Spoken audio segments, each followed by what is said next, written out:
ഈശോ പഠിപ്പിച്ച പ്രാർത്ഥന ഒരുമിച്ചില്ലാണ്. സ്വർഗസ്ഥനായ ഞങ്ങളുടെ പിതാവേ, അപ്പ എന്ന് വിളിക്കുന്നു. അപ്പ എന്ന് ആരെ വിളിക്കുക? സാധാരണ മക്കള്. അപ്പ എന്ന് വിളിക്കുന്നത് മക്കളാണ്. അപ്പൊ നമ്മളെല്ലാവരും സഹോദരി സഹോദരങ്ങളാണെന്നുള്ള ആ ഒരു ചിന്ത മനസ്സിലേക്ക് കൊണ്ടുവന്നിട്ട് ഒരുമിച്ച് അപ്പ എന്ന് വിളിക്കുകയാണ്. അവിടെ വെറുപ്പ് മൈരാഗ്യമൊന്നുമില്ല. അനുരഞ്ജിതരായിട്ടുള്ള മക്കളാ ഒരുമിച്ച് കൂടിയിരിക്കുന്നത്.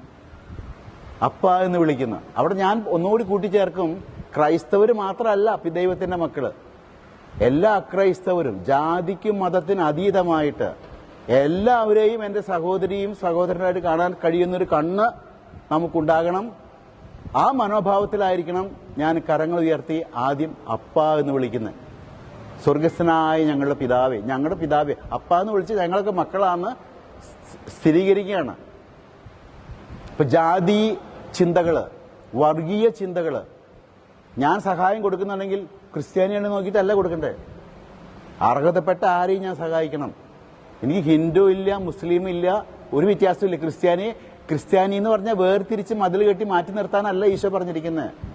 നോക്കി, ഈശോയുടെ മനോഭാവം നോക്കിയാൽ നിങ്ങൾ അവിടെ ശമറായനെ കൊണ്ടുവന്നു യഹൂദനെ സഹായിക്കാനായിട്ട്. വേറെ വംശത്തിൽപ്പെട്ട ആളെ, വിജാതിനെ കൊണ്ടുവന്നിരിക്കുന്നത്.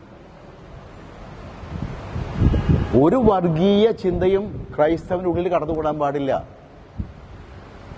എല്ലാവരെയും ദൈവമക്കളായി കണ്ട് സ്നേഹിക്കാൻ, സഹോദരി സഹോദരങ്ങളായി കണ്ട് സ്നേഹിക്കാനും എനിക്ക് സാധിക്കണം. ആമുഖ ശുശ്രൂഷയിൽ ഈശോ പഠിപ്പിച്ച പ്രാർത്ഥന ചൊല്ലുമ്പോൾ ഈ മനോഭാവങ്ങൾ എന്റെ മനസ്സിൽ നന്നായിട്ട് അലയടിച്ചുകൊണ്ടിരിക്കണം. വർഗീയ വിഷം തുപ്പുന്ന ആധുനിക കാലഘട്ടത്തിന്റെ ചിന്തകൾ ഒരു ശകലം പോലും ക്രൈസ്തവന്റെ ഉള്ളിലേക്ക് കടന്നുകൂടാൻ പാടില്ലെന്നൊരു കാര്യം പിതാവ് അടിവരയിട്ട് ഈ അവസരത്തിൽ ഓർപ്പിക്കുകയാണ്.